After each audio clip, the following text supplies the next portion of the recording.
Hey guys, welcome to the Fatherhood on the Field podcast. I am Luke Sawyer, your host, and very excited today to be joined by John Lannan. John, how you doing? Good. How are you, Luke? I am fantastic. So you hanging out at home in your office? This is actually my son's room. Oh, your Um, son's room. Okay. yeah, it's just a cool place. I like to take calls, um, and he doesn't mind. So, No, that's awesome. Well, hey, I appreciate you being with us today. Excited about our conversation, just as we're talking through fatherhood, the game, intentionality, what all of that looks like. But before we jump into our time, I wanted to let you guys know that Fatherhood on the Field podcast is brought to you by Timberview Cabins. Timberview Cabins builds and sells vacation rental properties in Pigeon Forge, Tennessee, and the surrounding area. If you're considering purchasing real estate for investment purposes, give these guys a call. For more information, check out timberviewcabins.com. So, John, before we jump into stuff and start talking through life and fatherhood and baseball and all the stuff that we're involved in, tell us a little bit about you, your family, kind of your fatherhood journey in a nutshell, if you will. yeah. My wife and I met in college uh, back in 2004, and we've been together ever since. We're married 10 years, coming up this Friday, December 17th. Yeah, we have a rich history, and we've been together through a lot of different things. And my son is turning 9 next February, and I have a daughter who just turned 6. So yeah, that's my journey so far with my family. We now live in Tampa, Florida. We're originally from New York and New Jersey, and we met in school in New York, but we've been down here since 2012, and we really enjoyed Florida living. It's a good quality of life. The kids are always outside, and we really enjoyed it. Yeah, that's awesome. We love Florida too. It's a fantastic place to live. More importantly than anything else, what are you doing for anniversary on Friday? We're going to dinner. It's a big one, so we'll do our annual, hopefully Burn Steakhouse. That's our Nice. go-to. And then I got her something nice, some jewelry. Usually I go with something creative, but this one's pretty big. Sure. It's She awesome. deserves So you it. said 10 years, you said? 10 years. That's Yep. crazy, man. It goes Yeah. quick, doesn't it? We just hit 10 as well.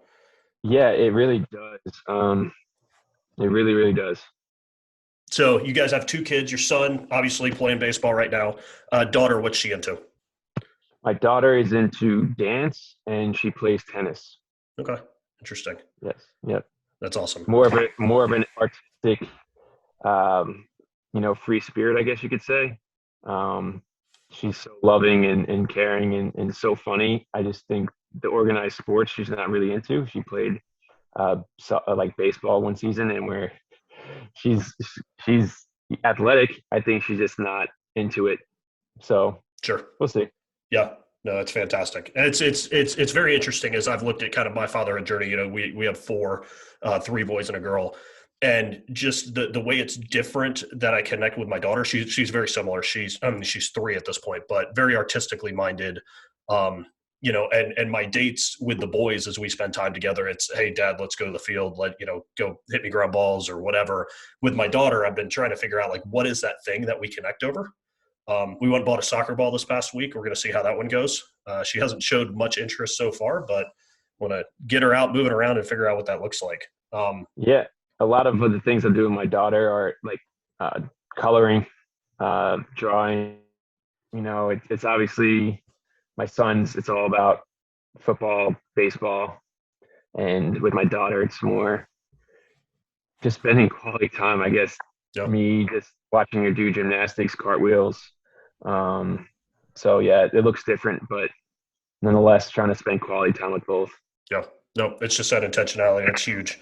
So Yep. as we dive into kind of our time together today, you have a unique perspective when it comes to the game. So tell us a little bit about your background in baseball, career, what you're doing now. Kind of give us the rundown there before we jump into more of this. Yeah, for sure. Obviously, I played baseball my whole life, and I was fortunate enough to get drafted in 2005 by the Washington Nationals, and I ended up having a 13-year career. Played for 5 or 6 organizations, I forget, and spent about 8 years bouncing around the major leagues. So Definitely, had the playing experience, and now after I retired, I was trying to figure out what I wanted to do. I kind of wanted to be involved in the game, and wasn't sure. Didn't really want to be a coach, but I knew I wanted to help athletes kind of navigate um, playing and identity kind of stuff that I battled with as I played. So I reached out to a bunch of people in the field of sports psychology and found a master's program and graduated from John F. Kennedy University with a master's in sports psychology. And then I ended up linking up with the Reds um, as an intern in 2019. And then from there, I joined the Toronto Blue Jays as a mental performance coach. And I've been with them for the last 2 years. Okay. So tell us a little bit, most of the dads who are listening to this are, newer-ish in the game of baseball, kind of engaging in Little League baseball, maybe travel ball world, who are kind of getting their hands wrapped around baseball, what this looks like, how to engage with their kids through it. And walk through a little bit of what does high performance mental skills, like practically speaking, what does that look like in your job? Yeah, mental performance is just a way for us to support the athlete's mindset as they navigate a very pressurized environment. So we say that it's not a skill unless it holds up under pressure. So we really work with players on being aware of what's going on, especially their thoughts and feelings, and Hmm. how to process that in a productive way and really find out what's helpful and what's not, and really get them to a point where they're locked in and committed to the action they're about to do. Present moment focus is so important. We can get so caught up in the past or just project into the future. And I think that's where we get into trouble and we snowball and we can get out of the moment is where that's all we really have. So helping players access that, reaching their full potential, and really being authentic to who they are. There's a lot of eyes watching, and they Hmm. can get into comparison and really trying to please coaches and be, coachable. But we also want to develop authentic self and really be able to coach themselves, stay true to what makes them great. Hmm. No, well, it's interesting because it actually sounds a lot like parenting. Um, Trying to figure Yeah. out how to walk with them through navigating their emotions and feelings and worth under pressure. So, how has that experience inside of the game, or not necessarily inside the game, inside of the mental sports, mental skills aspect of the game, shaped or challenged you as a father? So I'm super intentional about how I interact with my son because every interaction in my mind matters. I don't think I have to always be on, but there's always an opportunity to learn and grow. Um, and the one thing I battle is my son. I think every father goes through this thing where our kids don't necessarily listen to us um, as much as we want them to. So gaining that trust and knowing, and my son knowing that I love him and like I'm here to support his development. Um, I think it's become challenging, but I think it's all relative. I think the message changes, but the underpinnings, like what you're trying to help them do, is the same. Yeah, it's interesting. So, what advice would you give to dads who are kind of walking with their kids inside of the game, who are seeing the pressure even at a young age, right? In little league baseball and travel ball, who are seeing that pressure start to ramp up and seeing their kids' response to it. How would you advise them as they seek to engage the heart of their kid beyond just the performance of their kid? If that question makes sense. Yeah, it does. And I think it comes down to how competitive the kid is. And I think my son, in my experience, he's super competitive. And because of that, he's extremely hard on himself. And and he reacts to failure in a way that he is a failure. And he gets wrapped up in his performance. Um, so with my son, I had to be really intentional about my feedback and making sure he knows that I'm proud of him, even when he just steps up to the plate or he Hmm. gets on that mound. Regardless of how he does out there, I love him nonetheless. And I think that's such an important thing for the kids to understand that you know we love them no matter what. Um, and as I kind of think about my son, I can relate to the pain he standards, and sometimes I feel myself wanting to take that away. Hmm. But what I've realized is when you're walking alongside him and my son, I think the answer is not taking it away, but helping him process it and having someone to talk to. Because I think the one thing I don't want him to do is internalize it Sure. and not feel like he can talk to me about it. So a lot of questions about how it's feeling, what the thoughts are, and helping him process and really give him those coping mechanisms to learn how to face pressure, fail, and then get to a better place because of it. Hmm. That's interesting. So inside of that, in the pressures and the struggle with failure and the things that our kids are all facing inside of the game, and you coming from a background of having played in the big leagues, and your kids growing up seeing like, hey, here's dad's shoes that I'm quote unquote trying to fill, right? How do you walk with them through that tough balance of not feeling that they're earning their worth or their value or your love and affection through the game? Yeah, that's a great question, and something I'm still trying to figure out Yeah, because me no too. matter Me too. yeah, no matter what I do, I feel like he's always trying to impress me, Hmm. especially with my background. Even though we don't talk about it ever, I still think he knows my career, and this is a way we connect. Sure. So I think finding other ways to connect with him outside baseball is really important. Um, I mean, we play football together. Like I mentioned earlier, my daughter and I, and he's with that. Um, just the connection piece is probably the biggest thing. And I mean, I'm doing the best I can. That's how I've been told by people. I mean, that have Yeah. had similar situations. Like I don't know what that feels like, to have that kind of pressure because of my dad having a career in the game. Sure. So being curious, I think, about how he's feeling. He came to me the other day and said, "Dad, I want to change my number." He'd been wearing my number, and we Hmm. didn't think anything of it. We thought he just expressed interest in that, and now he's like, "Dad, I don't want to wear your number anymore." And Interesting.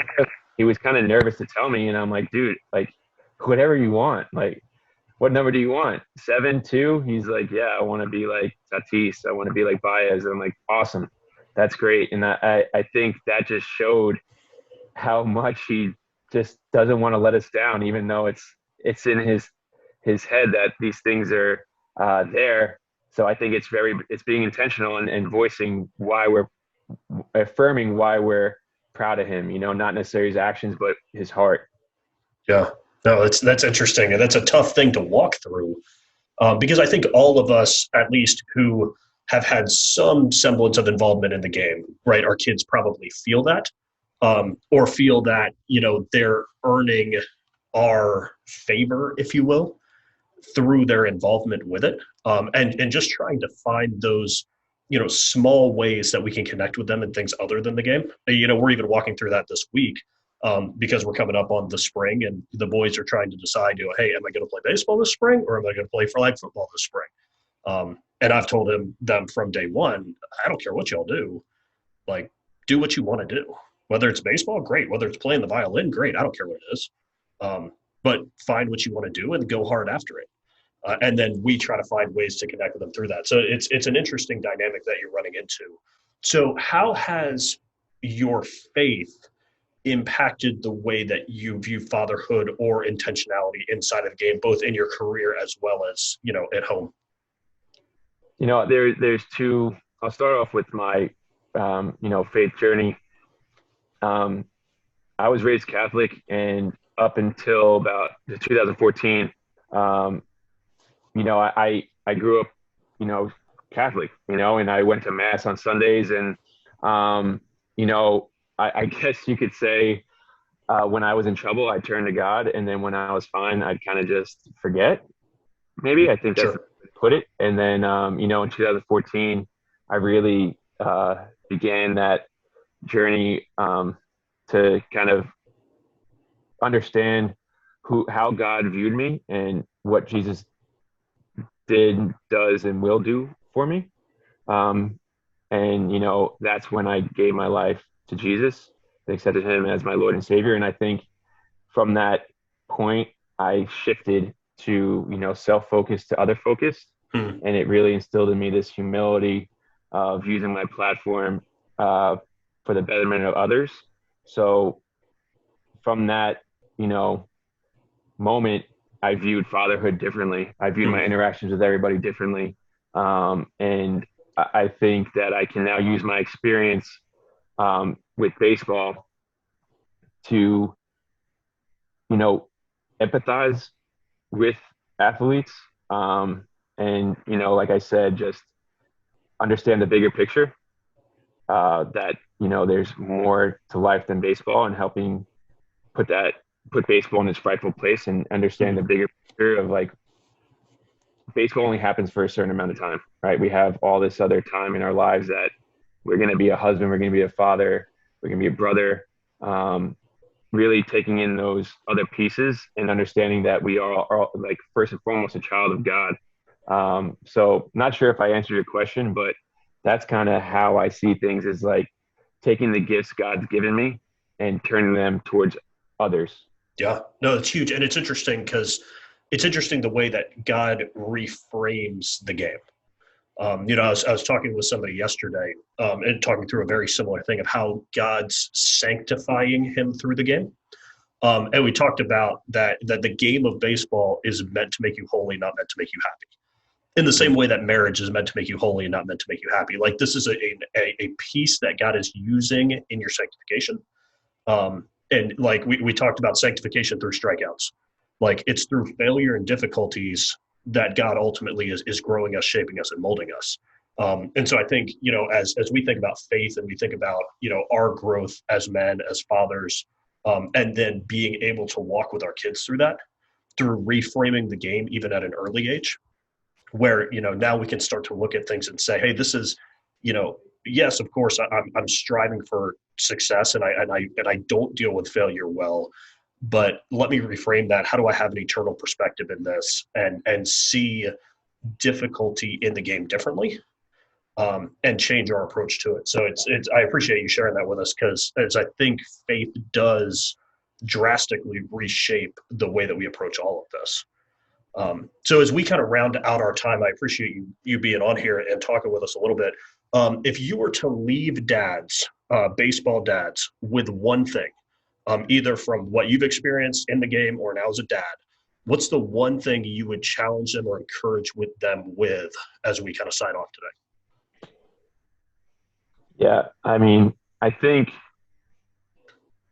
holding the bigger picture lightly Hmm. and understanding that what you do today will impact what happens to them tomorrow. I think understanding the ultimate goal, you talked about sanctification.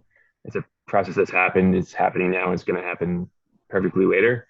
I think that kind of in the light of eternity, helping, it kind of helps you take a step back and appreciate what you have now, and being grateful for the moments, and not really focusing on the success or failures, but just being there with the family and being there with your kid. And I think I learned that through my own kind of journey in fatherhood, just thinking about what this is ultimately going to lead to as, his career as a baseball player. And, but at the same time, it's like, it's more than that. And so simply just, how do you stay present while holding the idea of eternity in your mind? Hmm. Yeah. Yeah, because these moments are brief, right? We got a little Yeah. bit of time with our kids, and they're going to be gone. Um, so that's awesome. I appreciate you being with us, and for those of you listening, I appreciate you guys following along. Make sure to subscribe to the podcast and get more of interviews and encouragement as you seek to engage with your kids intentionally through the game of baseball. Thanks, guys.